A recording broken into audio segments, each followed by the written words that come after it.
আমি অতসী। আমার স্বামী ছিলেন বিশ্ববিদ্যালয়ের তরুণ শিক্ষক। স্বাধীনতার কয়েকদিন আগেও আমার স্বামীকে নিয়ে আমার ছিল সুখের সংসার। আমাদের ছেলে হবে না মেয়ে হবে এ নিয়ে একদিন দুজনের মধ্যে তর্ক বিতর্ক হচ্ছে, এমন সময় দরজায় প্রচণ্ড করাঘাত। আমার স্বামী ভয়ে ভয়ে দরজা খুলে দেখলেন সামনে দাঁড়িয়ে কয়েকজন রাজাকার, আলবদর কিংবা আল শামস। তারা আমার স্বামীকে চোখ বেঁধে নিয়ে গেল আর আমাকে জোর করে উঠিয়ে আর্মি ক্যাম্পে নিয়ে গেল। আমি ছিলাম বন্দিশালায় বন্দি। স্বাধীনতার কিছুদিন পর আমার স্বামীর বন্ধু ধ্রুব আমাকে বন্দিশালা থেকে মুক্ত করে নিয়ে এসেছিল। আমি ওর কাছে জানতে পারি আমার স্বামীর লাশ পাওয়া গিয়েছিল বধ্যভূমিতে। ধ্রুব আমাকে বন্দিশালা থেকে মুক্ত করে এখানে এনেছিল। আমার বাবা মা আমাকে গ্রহণ করেছে, কিন্তু আমি যেন একটা অন্য বন্দিশালায় এখন আবদ্ধ। আমার জীবন সঙ্গীতের সুর, তাল, লয় সব কিছু যেন ছন্দ হারিয়ে ফেলেছে। আমার তো আজ বন্ধ ঘরে থাকার কথা নয়, দেশ আজ মুক্ত স্বাধীন। তাহলে আমার কেন নীলাকাশ নেই, কেন নেই খোলা হাওয়া?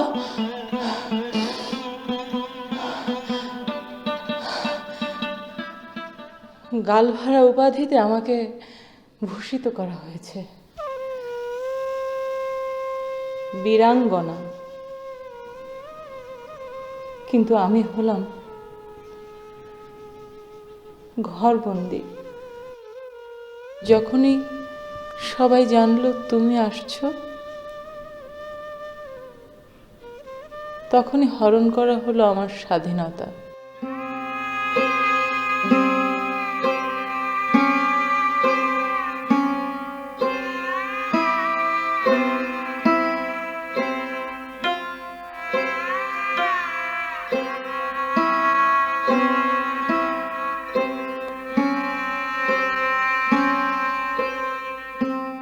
তুমি এখন অসীম শূন্যতা থেকে আসা একটি ছোট্ট জীবন বিন্দুর মতো।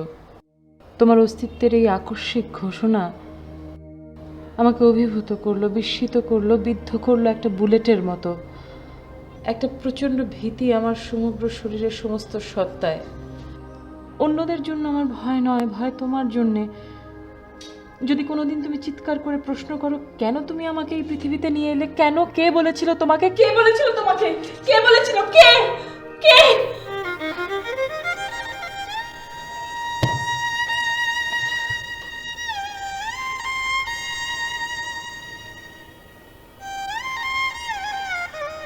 আমি জানি সোনা, তুমি আমাকে এই প্রশ্ন এখন করতেই পারো, কারণ তোমার আশাটা এখন সবার কাছে বিতর্কিত। কিন্তু আমি জানি তুমি তোমার বাবার সন্তান, এ বিষয়ে আমার কোনো সন্দেহ নেই। সন্দেহ করছে আমার আশপাশের সমাজের কিছু লোক। জীবন সম্পর্কে তুমি এখনো কিছু জানো না। জীবন একটা যুদ্ধ। প্রতিদিনের, প্রতি মুহূর্তের, প্রতি বিন্দু আনন্দের জন্য এখানে জীবনকে কঠোর মূল্য দিতে হয়। তুমি অবশ্য এখন এসব নিয়ে কোনো কথা বলতে পারবে না, কারণ তুমি তো এখনো পুরো জীবন নও, কয়েকটি জীবন কোষের সমষ্টি, সম্ভাবনা মাত্র। তবে তুমি আমাকে ইঙ্গিত দিতে পারো, তুমি আমার চিন্তার সঙ্গী হতে পারো। তুমি জানো, আমার মা আমাকে চাননি। অন্যদের উপেক্ষার মধ্যে শুরু হয়েছিল আমার জীবনের আদি মুহূর্তগুলো। কেউ চায়নি আমি আসি। আমি আসবো না এই আশা করেই আমার মা প্রতি রাতে গ্লাস ভর্তি পানির সঙ্গে ঔষধ মিশিয়ে খেতেন আর কাঁদতেন একা গোপনে।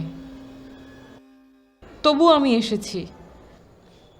আমার জন্ম ব্যথার মধ্যে, ব্যথা নিয়েই আমার বেড়ে ওঠা, তাই মৃত্যুকে আমার ভয় হয় না। মৃত্যু মানে তো সেখানে জীবনের অস্তিত্ব, শূন্যতা থেকে মুক্তি। কেন একজন শিশুকে এই পৃথিবীতে নিয়ে আসা যদি সে জন্মেই ক্ষুধার শিকার হবে, ঠান্ডায় কাতর হবে, অপমানিত হবে, বঞ্চিত হবে, অসুস্থতা কিংবা যুদ্ধতাড়িত হবে? এরকম প্রশ্ন অনেক মেয়ের।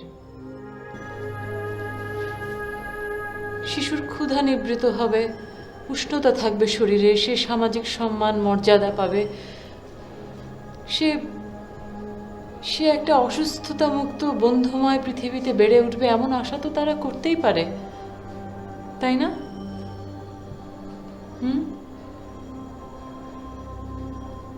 তুমি কিন্তু এখন পর্যন্ত আমার কোনো কথার জবাব দাওনি।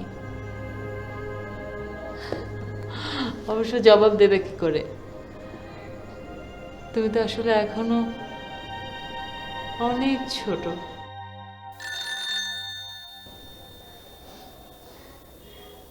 ওই যে ওরা আবার ফোন করেছে।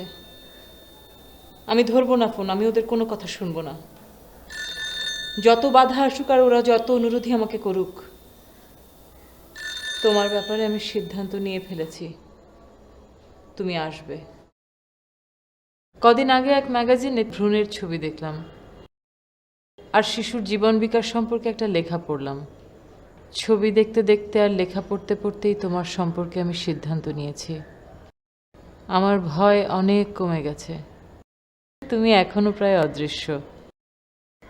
1 ইঞ্চির 8 ভাগের 1 ভাগ তোমার দৈর্ঘ্য। তবুও তোমার চোখ, মেরুদণ্ড, পাকস্থলী, যকৃত, স্নায়ুতন্ত্র এসব কিছুর চিহ্ন পাওয়া যায়। এই অবস্থায় তোমাকে আমি কি করে ফেলে দেই?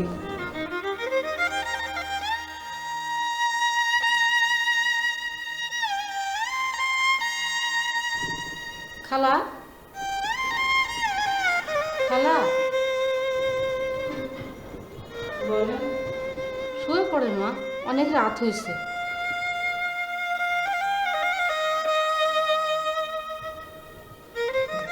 এই যে দুধটা রাইখা গেলাম, খায় নি। আচ্ছা।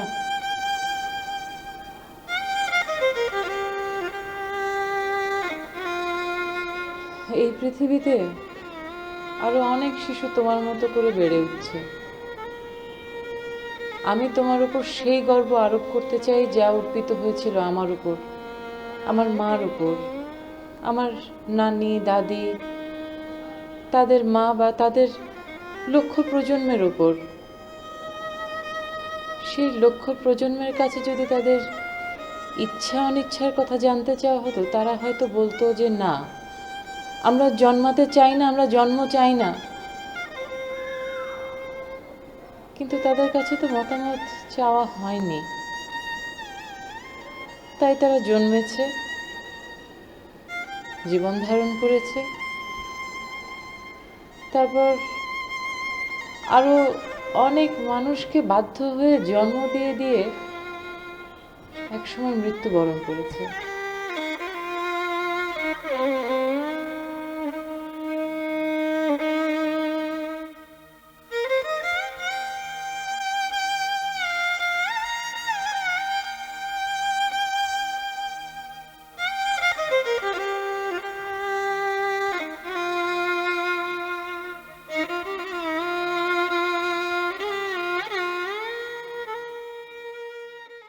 চলো দুজনে মিলে দুধটা খেয়ে ফেলি। তোমার এখন দুধ খাওয়া খুব প্রয়োজন।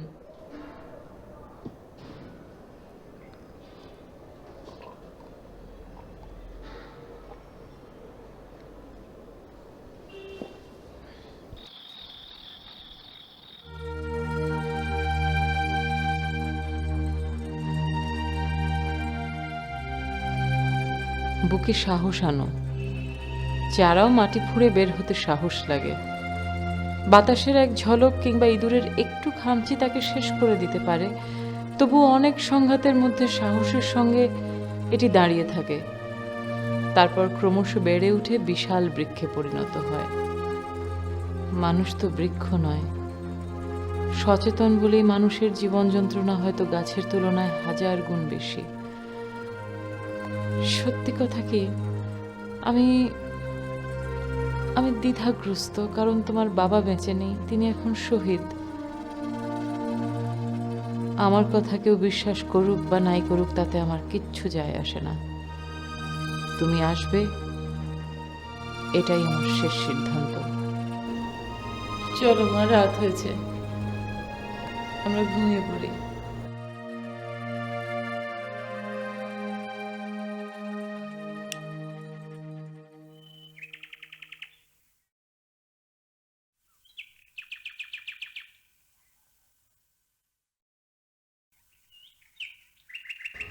সেদিন তোমাকে আমি ডাক্তারের কাছে নিয়ে গিয়েছিলাম। খুবই টেনশনে ছিলাম আমি। তিনি যখন বললেন যে তুমি সুস্থ এবং সুন্দর আছো, আমি নিশ্চিন্ত হলাম।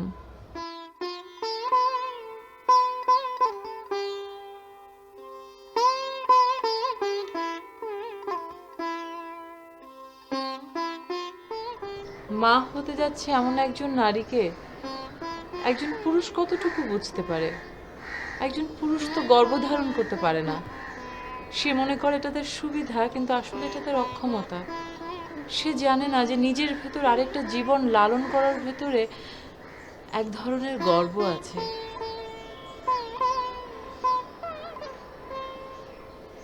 তুমি কি হবে? ছেলে নাকি মেয়ে? তুমি যদি মেয়ে হও তাহলেই আমার ভালো লাগবে, কারণ আমি চাই যে আমি যেসব কিছুর ভেতর দিয়ে অগ্রসর হচ্ছি সেসব তুমিও অতিক্রম করো। আমার মা, যিনি মেয়ে হয়ে জন্মানোকে দুর্ভাগ্য মনে করেন, আমি তার সঙ্গে মোটেই একমত নই।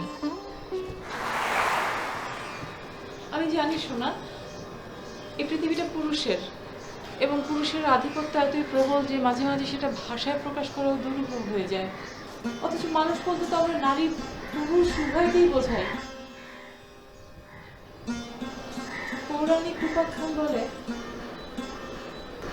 জীবন ব্যাখ্যা করার জন্য প্রথমে সৃষ্টি হয়েছিল পুরুষের, আর নারী এসেছিল এদের আনন্দ দেবার জন্য, এদের জীবনের সমস্যা সৃষ্টির জন্য। অবশ্য পৃথিবীর সব উপাখ্যানের নাম কিন্তু পুরুষ। সেই আগুনের আবিষ্কারক প্রমিথিউস থেকে শুরু করে আজকের দিনের যে কোনো পুরুষ,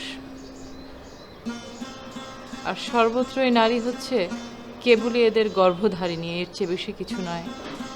তাই নারী হয়ে জন্মানো কতটা যে অস্বস্তিকর, অথচ নারীর জীবন একটা অ্যাডভেঞ্চার যেখানে সাহসের প্রয়োজন। তুমি মেয়ে হয়ে জন্মালে তোমাকে অনেক কিছু নিয়ে মাথা ঘামাতে হবে। শুরুতে তোমাকে সংগ্রাম করতে হবে। মা হওয়া কোনো ব্যবসা নয়, এটা কোনো দায়িত্বও নয়। পৃথিবীর আরো অনেক অধিকারের মতো এটা একটা অধিকার। প্রায়ই তোমাকে পরাজিত হতে হবে, কিন্তু তুমি হতাশ হবে না। মনে রাখবে, বিজয়ের চাইতে বিজয়ের সংগ্রাম মহত্তর, গন্তব্যের চাইতে যাত্রাপথ অনেক সুন্দর। আমি চাই তুমি নারী হয়ে জন্মাবে, আর আশা করব তুমি কখনোই আমার মায়ের মতো কথা বলবে না। আমিও কখনো বলিনি।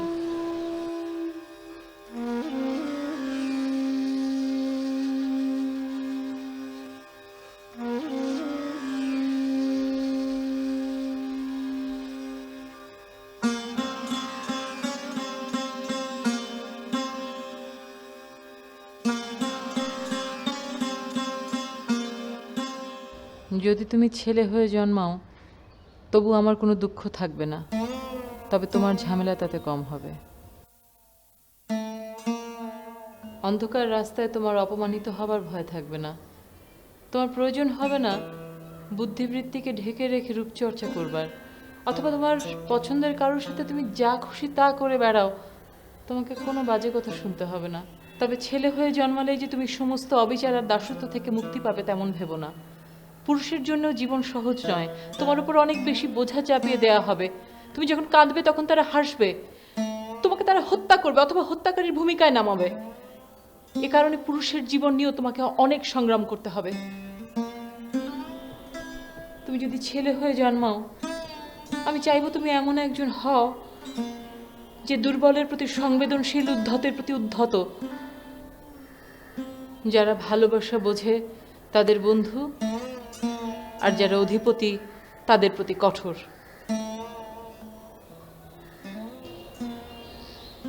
চলো এবার দুজনে মিলে একটু রেস্ট নেই।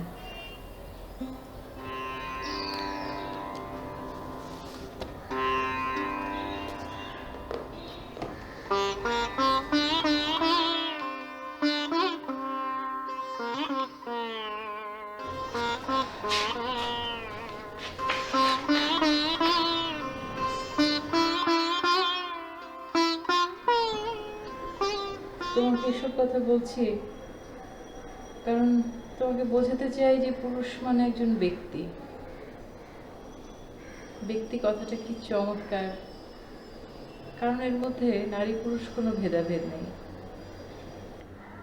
তুমি হয়তো এটাও জানো যে হৃদয় আর মস্তিষ্কেরও কোনো নারী পুরুষ ভেদ নেই, ব্যবহারেও নয়। তুমি যদি এই কথাটা মনে রাখো সব সময়, তাহলে কেউ তোমাকে ছেলে অথবা মেয়ে হিসেবে দেখবে না। আমি চাই তুমি এই পৃথিবীতে ভীতু হয়ে জন্ম নেবে না। ভীতি তোমাকে কুরে কুরে খাবে, কোনো ঝুঁকি নিতে দেবে না। কিন্তু পৃথিবীতে আসাটাই তো একটা ঝুঁকির কাজ। সুতরাং পৃথিবীতে এসে ঝুঁকি এড়াবার আর কোনো পথ নেই, কোনো পথ নেই সোনা। তোমাকে এসব কথা এখন বলার কোনো মানে হয় না আমি জানি, কিন্তু কিন্তু তুমি জেনে রেখো যে জীবন কোনো নরম কার্পেট নয় যেখানে তুমি তোমার কোমল দুটি পা রেখে নিরাপদে নিশ্চিন্তে হেঁটে বেড়াতে পারবে। জীবন হচ্ছে একটা পাথর ফেলা রাস্তার মতো। এখানে হাঁটতে গেলে তুমি হোঁচট খাবে, জখম হবে। তুমি লোহার জুতো পরে হয়তো তোমার পা বাঁচাতে পারবে, কিন্তু তোমার আশেপাশে অনেক এমন মানুষ থাকবে যারা তোমার মাথায় পাথর মারবে।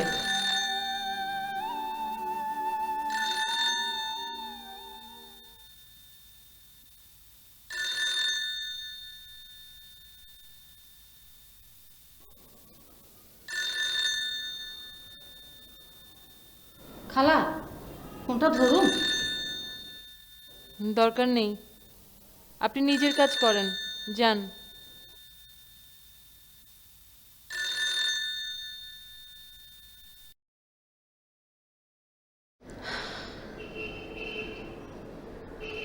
নিশ্চয়ই ধ্রুব অথবা মা ফোন করেছিল।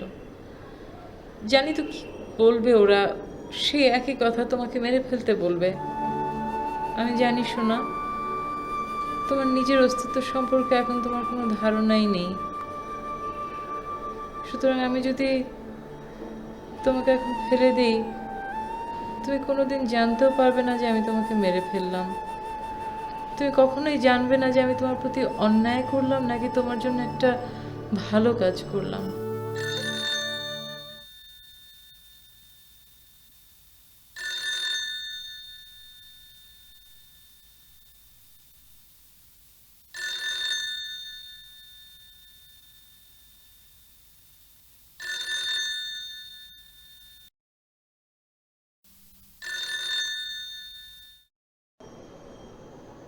অতসী, যতদিন যাবে তত তোমার কষ্ট হবে।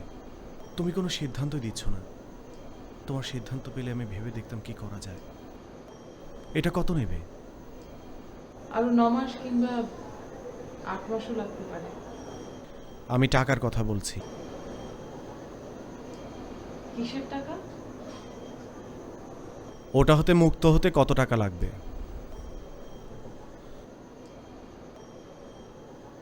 এখনো সময় আছে, রাজি হয়ে যাও।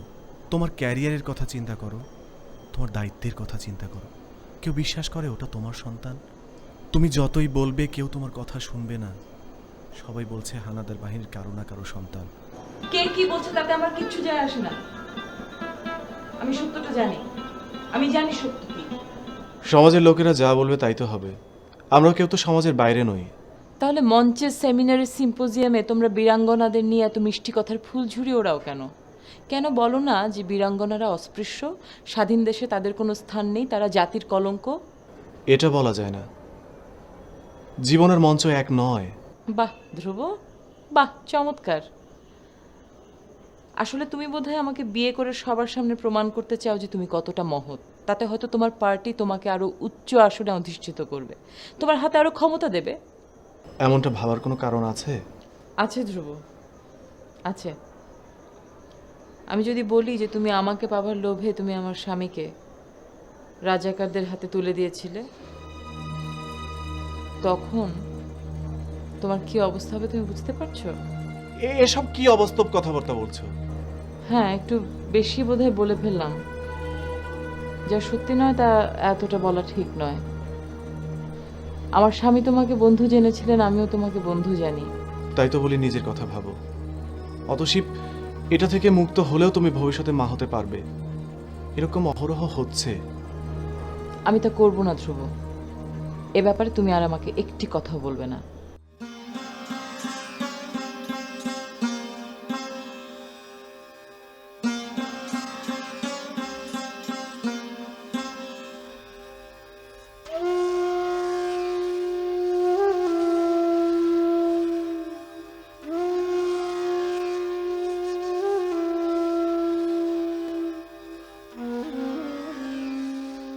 সোনামণি,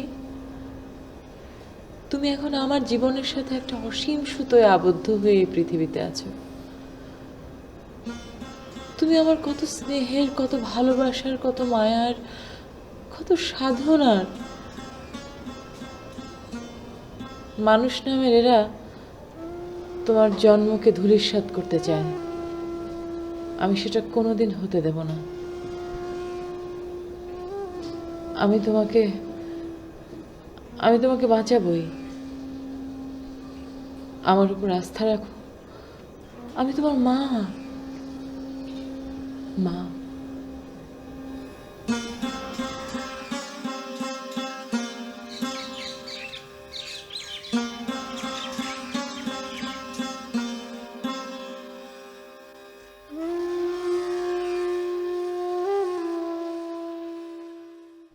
মা, মা, আমি জানতাম তুমি আসবে, সত্যি আমি জানতাম। আর কেউ আমার কথা বিশ্বাস না করুক, কিন্তু আমি জানি তুমি করবে, কারণ তুমি আমার মা। মা, তুমি কথা বলছো না কেন? তুমি আমাকে বিশ্বাস করো না? আমি এমন এক হতভাগী যে আমার মেয়ের সব কথা জেনেও আমি তার কথা কাউকে বিশ্বাস করাতে পারি না। দেশ স্বাধীন হয়েছে, কিন্তু আমাদের সমাজের মানুষের মানসিকতা বদলায় নাই। তারা সেই আগের মতো ফাতোয়াবাজদেরকে বিশ্বাস করে। মা, মা, তুমি আমাকে হতাশার কথা বলো না, তুমি আমাকে আশার কথা বলো, আশার কথা। মা, স্বাধীনতা দেখতে কেমন? আমি স্বাধীনতার কথা শুনেছি, কিন্তু আমি স্বাধীনতা দেখিনি। মা, স্বাধীনতা দেখতে কেমন বলো মা? সবুজ নাকি লাল? কেমন? স্বাধীনতা নিয়ে অনেক কবিতা রচনা হচ্ছে, অনেক গান গাওয়া হচ্ছে, ছোট গল্প উপন্যাস রচিত হচ্ছে। মা, সেখানে কি আমাদের কথা আছে? আছে, আমাদের কথা আছে। জানি না। থাকবে মা, থাকবে, থাকতেই হবে আমাদের কথা। অতসী, কি বা বলো? আমার একটা অনুরোধ রাখবি? তুমি যদি ধ্রুবর মতো কথা না বলো তাহলে আমি তোমার কথা রাখবো। আমি তোকে আরেকটা মেয়ের মতো সুখী দেখতে চাই। আর সব মায়েরাই তো চায় তার মেয়েকে স্বামীর সাথে সুখী দেখতে। তাহলে ধ্রুব এটা মেনে নিলেই তো হয়ে যায়। এমনটা কেউ মেনে নেয় না। তার মানে তুমিও ধ্রুবর মতো বলতে চাচ্ছ আমি যেন আমার সন্তানকে এই পৃথিবীতে না আনি? হ্যাঁ, উত্তর দাও। সেটাই হলে মনে হয় ভালো হতো অতসী। তোমাদের সবার ভালোর জন্য তো আমি আমার সন্তানকে হত্যা করতে পারবো না। আমি আমার সন্তানকে কথা দিয়েছি সে এই পৃথিবীতে আসবে, পৃথিবীর আলো দেখবে, সে পৃথিবী আলো করে থাকবে। মা, যাও, তুমি চলে যাও, চলে যাও, তোমাদের কাউকে আমার দরকার নেই, তোমাদের কাউকে আমার দরকার নেই, যাও যাও মা। আমার সন্তানকে আমি একাই এই পৃথিবীতে আনবো, সেই শক্তি এবং সাহস আমার আছে মা। দেখো আমার সাহস, আমি বেঁচে নেই। যাও যাও, আমার কষ্ট হচ্ছে মা, যাও যাও যাও যাও যাও, আমার কাউকে দরকার নেই, মা, যাও।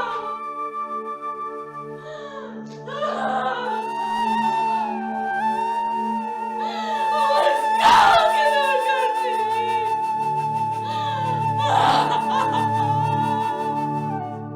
ক্রমশ ভয় পেয়ে যাচ্ছি আমি। এমন এক পৃথিবীতে তুমি আসছো যেখানে সদ্য যুদ্ধবিধ্বস্ত এক দেশের হানাদার বাহিনীর বন্দিশালা থেকে ফেরত এক বীরাঙ্গনার সন্তান হতে যাচ্ছ তুমি। তোমাকে আশা করা অন্যায়। কেউ তোমাকে স্বাভাবিকভাবে এখানে গ্রহণ করতে চাইবে না। বন্দি শিবিরে আমরা ভাবতাম আমরা যখন মুক্ত হব এই দেশের মানুষ আমাদের ফুলের মালা দিয়ে বরণ করে নেবে, কিন্তু ফুলের মালা এখন হয়েছে আমাদের গলার কাঁটা। আমি বুঝতে পারি না যে কি অপরাধ আমরা করেছি, কি পাপ করেছি, তোমারই বা কি অন্যায়।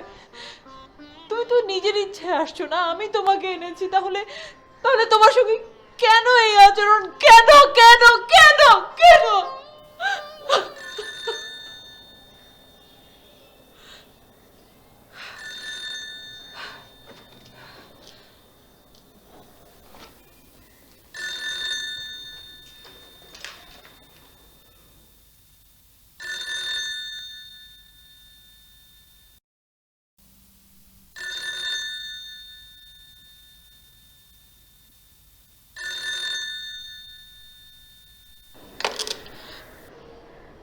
হ্যালো মা।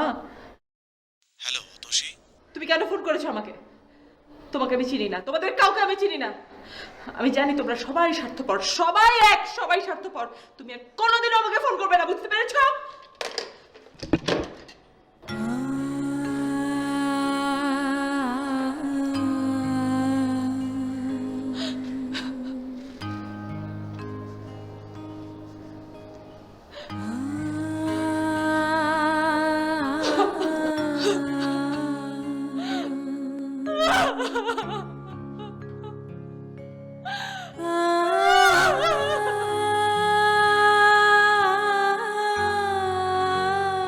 কাল তোমার জন্য এই দোলনাটা নিয়ে এলাম তোমার আগমন উপলক্ষে। উফ উফ, এত যে ব্যথা পেটে। গত রাতেও ভালো ঘুম হয়নি, খুব ব্যথা হচ্ছিল, বোধহয় তোমার জন্যে। বিছানায় ছটফট করেছি আর সারা রাত ধরে দুঃস্বপ্ন আমাকে তাড়িয়ে নিয়ে বেরিয়েছে। স্বাধীনতার ফসল কত মানুষ কতভাবে পাচ্ছে, আর আমি পাচ্ছি শুধু যন্ত্রণা। কাউকে দেখে মনে হয় না তারা অসুখী। যারা সন্তান হারিয়েছে তারা শোক ভুলে গেছে, যাদের বাড়ি ঘর পুড়েছে তারা নতুন করে বাড়ি তৈরি করেছে, সব কিছু স্বাভাবিকভাবে চলছে। আর আমি অন্যায় অপবাদের স্বাধীনতার গ্লানি বয়ে বেড়াচ্ছি। এই যে কত কষ্টের, তা কাউকে বোঝাতে পারি না। আমি আবার ঘুমোতে চেষ্টা করলাম, ঠিক সে সময় আমার দাদি এসে উপস্থিত স্বপ্নের মধ্যে। দাদিকে খুব বিষণ্ণ দেখাচ্ছিল, মনে হচ্ছিল পৃথিবীর সমস্ত বোঝা তার কাঁধে চাপিয়ে দিয়েছে কেউ। আর দাদির হাতে ধরা ছিল একটা বেশ বড় মাথাওয়ালা চোখ বন্ধ পুতুল। আমার দাদির 8 সন্তান ছিল, অথচ আমি এই একটি সন্তানের ভারী বহন করতে পারছি না। তারপর স্বপ্ন ভেঙে গেলে ব্যথাটা এমন বাড়লো যে উফ, ব্যথাটা আবার বেড়েছে। আহ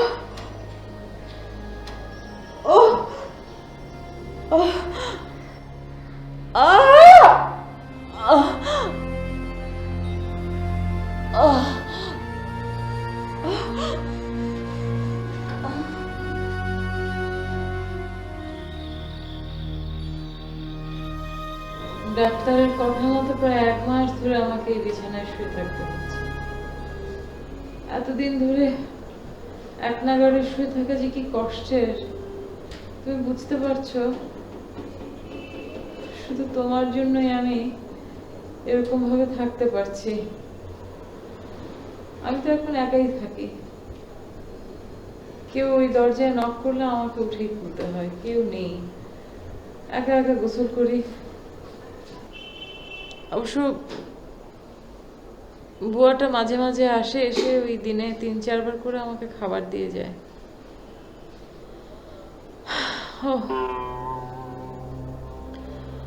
দম বন্ধ হয়ে আসছে, বাইরেটা যাই, বাইরে গিয়ে একটু শ্বাস নেওয়া দরকার।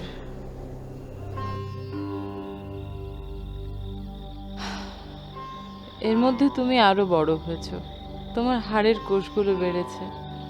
বৃক্ষের যেমন শাখা প্রশাখা গজায়, তোমারও তেমনি হাত পা বেরোচ্ছে। এখন আমাদের সাবধান থাকতে হবে, এরপরেই আমরা আবার পুরনো স্বাভাবিক জীবনে ফিরে যাব। বড় হয়ে তুমিও কি আমাকে ঘৃণা করবে? তাহলে এখনই বলো, আমি তোমাকে আর এই পৃথিবীর আলোর মুখ দেখাবো না। বলো, এখনো সময় আছে, বলো বলো।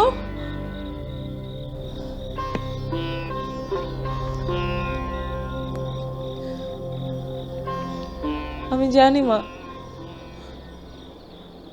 তুমিও আমাকে ঘৃণা করবে না। তুমি তোমার মায়ের জন্য গর্ব করবে। সে কারণেই তো মায়েরা সন্তানদের পৃথিবীতে আনে। আমিও তোমাকে আনবো, নিশ্চয়ই আনবো মা।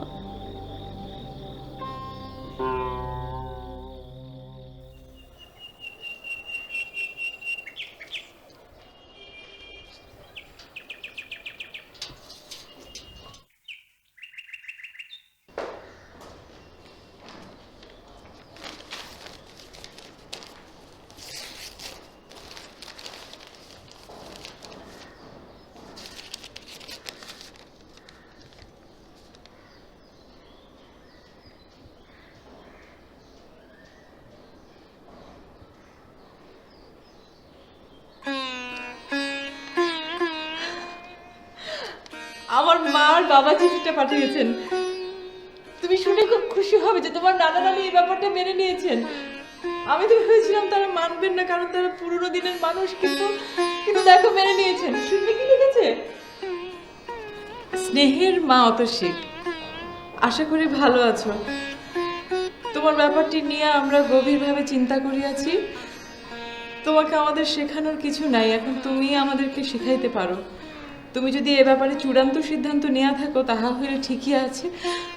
আমরা তোমার সিদ্ধান্ত মানিয়া নিয়েছি।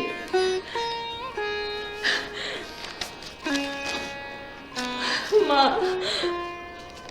এটা জানাবার জন্য চিঠিটা পাঠিয়েছে, জানো? আচ্ছা, এটা কি?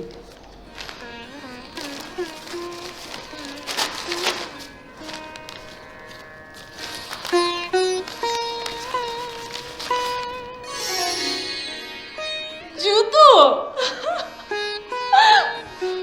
সোনামণি, তুমি দেখেছো তোমার নতুন জুতো, প্রথম জুতো।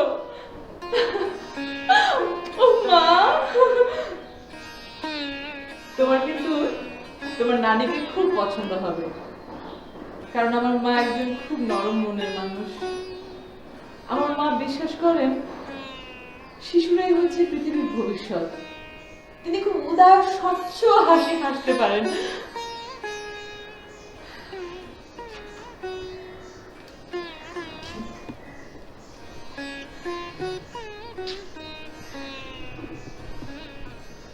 সোনামানিক, তুমি হয়তো জানো না, এই পৃথিবীতে কাঁদা খুব সহজ, কিন্তু হাসা কঠিন। তবে তুমি না জানলেও খুব সামান্য সময়ের মধ্যে সেটা জেনে যাবে, কারণ চারপাশের সব কিছু তোমাকে কাঁদাবে। ক্ষুধা কাঁদাবে, ক্রোধ কাঁদাবে, সব কিছু সব। কিন্তু তুমি আমাকে কথা দাও, তুমি কোনোদিন হতাশ হবে না।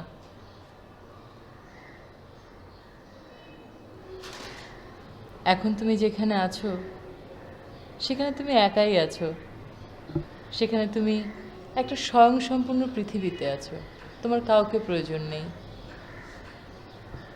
তুমি যখন এখান থেকে বেরিয়ে আসবে তখন কিন্তু তুমি একা থাকবে না, তোমার একা থাকা চলবে না, তুমি তখন সমাজের সদস্য হবে। আর এই সমাজে কোনো অবাধ স্বাধীনতা বলে কিছু নেই।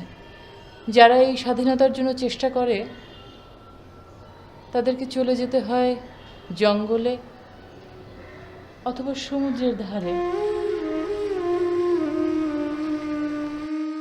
স্বাধীনতা সম্পর্কে তুমি বহু কথা শুনবে, ভালোবাসার মতোই বহুল ব্যবহৃত এবং বহুল প্রতারিত একটি শব্দ। এমন সব মানুষের সঙ্গে তোমার দেখা হবে যারা স্বাধীনতার জন্য কঠোর আত্মত্যাগ করেছে, অত্যাচারিত হচ্ছে, এমনকি মৃত্যুবরণ করছে। আমি চাই তুমি তাদের মতোই একজন হও। তুমি দেখবে এর জন্য তোমাকে অত্যাচার সইতে হবে, দেখবে স্বাধীনতার অস্তিত্ব নেই। এটি একটি স্বপ্ন যা তোমার এখনকার অস্তিত্বের মধ্যে অতি সঙ্গোপনে জন্ম নিচ্ছে। এই পৃথিবীর চাইতে তোমার স্বাধীনতা এখন অনেক বেশি। তুমি তো জানো না দাসত্ব কাকে বলে, কিন্তু এখান থেকে বেরিয়ে এলেই তুমি বুঝতে পারবে সেটা মর্মে মর্মে। এখানে তোমার অনেক প্রভু থাকবে এবং তারা অনেক কিছু তোমার উপর চাপিয়ে দেবার চেষ্টা করবে। আমিও হয়তো তোমার উপর অনেক কিছু চাপিয়ে দেব এবং সেটা তোমার ভালো নাও লাগতে পারে। আস্তে আস্তে যখন তুমি বড় হবে তখন তুমি আরেক ধরনের প্রভুর সম্মুখীন হবে।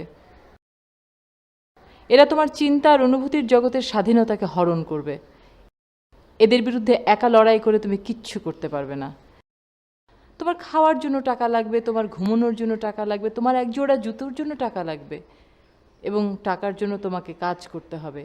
এইসব প্রভুরা তোমাকে কাজ সম্পর্কে নানান কথা বলবে। এরা শ্রমের আনন্দের কথা বলবে, শ্রমের মর্যাদার কথা বলবে, কিন্তু তুমি ওদের কোনো কথা বিশ্বাস করবে না।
এই গানটি তোমার বাবার খুব প্রিয় ছিল, জানো শোনা?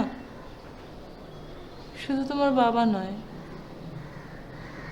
সব বাঙালির প্রিয় গান। এখান থেকে আমরা স্বাধীনতা যুদ্ধের জন্য অনুপ্রেরণা পেয়েছি। আমি জানি একদিন এই গানটা তুমিও গাইবে, এই গানটা তোমারও প্রিয় হবে, কারণ আমরা মানুষরা জন্মগতভাবেই তো স্বাধীনতাকামী, মুক্তির জন্য সংগ্রাম করি। তুমি নিশ্চয়ই তাই করবে।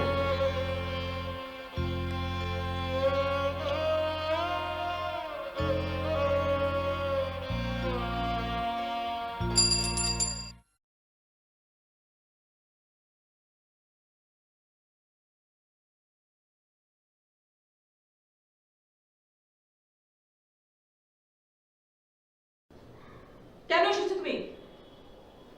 চলে যাও, আমার কাউকে দরকার নেই, কাউকে লাগবে না আমার। আমি একা অনেক ভালো আছি, অনেক ভালো আছি একা। তুমি চলে যাও, চলে যাও প্লিজ। অতসী, প্লিজ তুমি চলে যাও ধ্রুব। আমার কথা শোনো প্লিজ।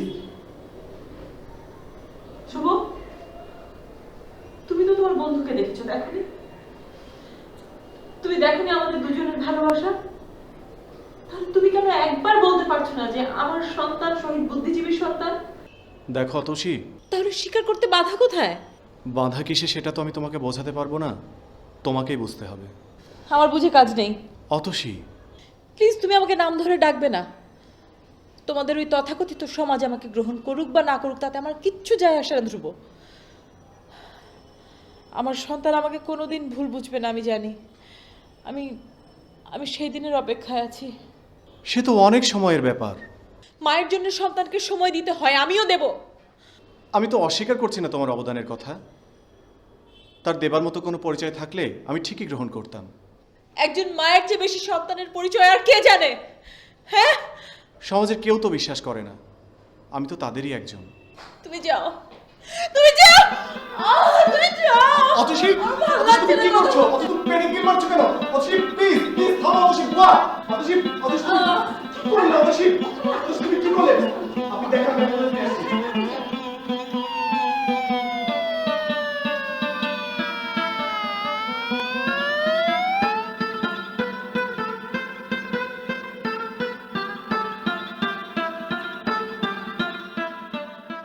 বাচ্চার কোনো ক্ষতি হয়নি, ইটস কোয়াইট ওকে না, বাট আমি বলবো কাজটি মোটেই ভালো হয়নি, আপনার আরেকটু সাবধান হওয়া দরকার।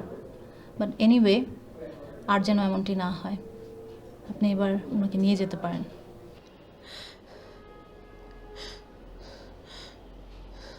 ধ্রুবর কথা শুনে আমার আমার মাথা খারাপ হয়ে গিয়েছিল সোনা। সে একসময় বলেছিল যে সে তোমাকে পৃথিবীর আলো দেখাতে চায় না, আর এখন সে আমাকে বলছে তোমার দাবি উপেক্ষা করতে। কত বড় অমানুষ, কত বড় পাষণ্ড হলে এমন কথা বলতে পারে? আমি আমি আমি আসলে তোমাকে বাধা দিতে চাইনি, তুমি আমাকে ক্ষমা করে দাও। আমি তোমার কাছে হাত জোর করে প্রার্থনা করছি সোনা। আমি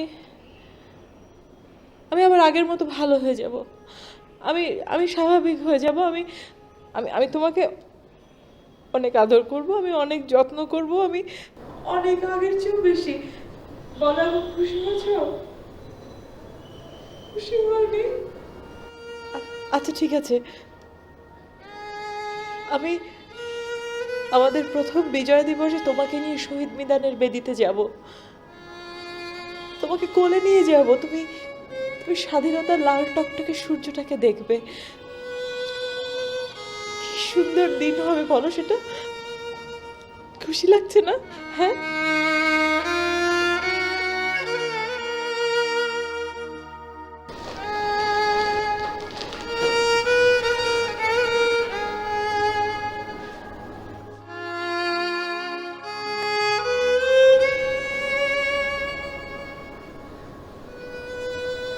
তোমার বাবা যদি আজ বেঁচে থাকতেন এই কাজগুলো আমাকে করতে হতো না, কিন্তু তিনি তো নেই। তিনি লক্ষ তারার মাঝে ঘুমিয়ে আছেন।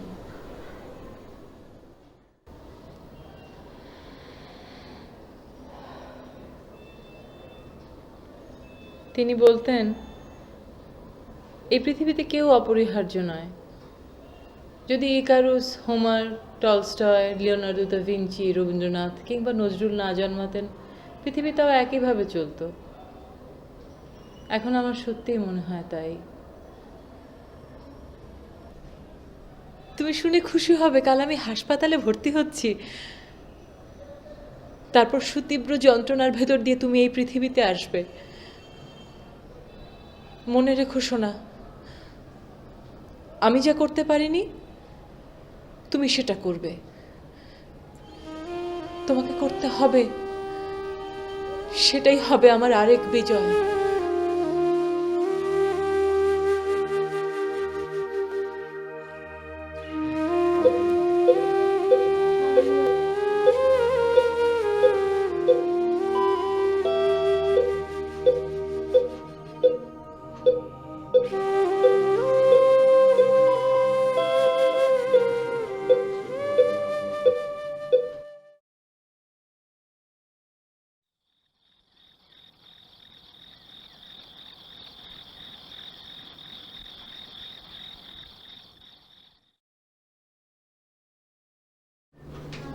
দেখি মা, হাতটা দেখি।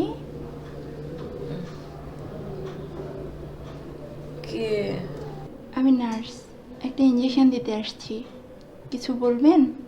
আমার বাচ্চাটা কোথায়? কি হলো, আপনি কথা বলছেন না কেন? আমার আমার সোনাটা কোথায়? আমার ছোট্ট ছোট্ট সোনাটা কোথায়? সরি, আপনি একটা মৃত সন্তান জন্ম দিয়েছেন।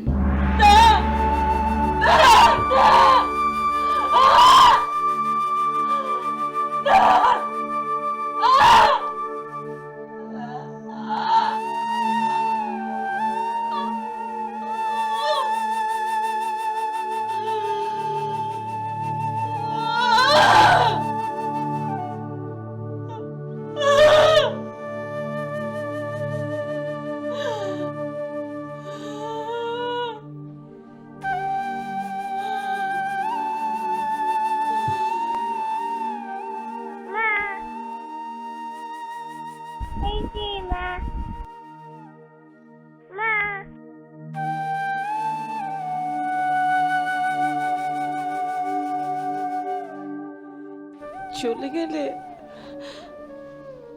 তুমি এত ভীতু কেন সোনামণি? পৃথিবীর কাহিনী না শুনেই তুমি পালালে? তা তো হবে না। এসো এসো, আমাদের অনেক কাজ বাকি।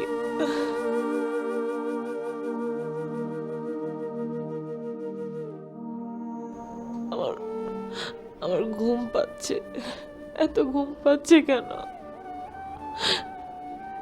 এসো, আমার হাত ধরো, আমাকে জেগে থাকতে সাহায্য করো। প্রথম বিজয় দিবসে শহীদ মিনারে গিয়ে পৃথিবীকে তোমার পরিচয় জানাতে হবে না? তোমার মায়ের কলঙ্ক মোচন করতে হবে না? যেটা আমি পারিনি সেটা তোমাকে পারতে হবে।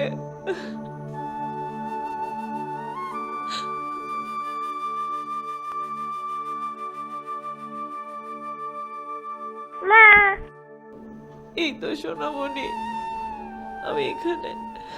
এসো আমার কাছে, এসো, আমার হাতটা ধরো। ও কি ঘুমই না পাচ্ছে। হাতটা তুমি বাড়িয়ে দাও, হাত বাড়িয়ে দাও সোনামণি।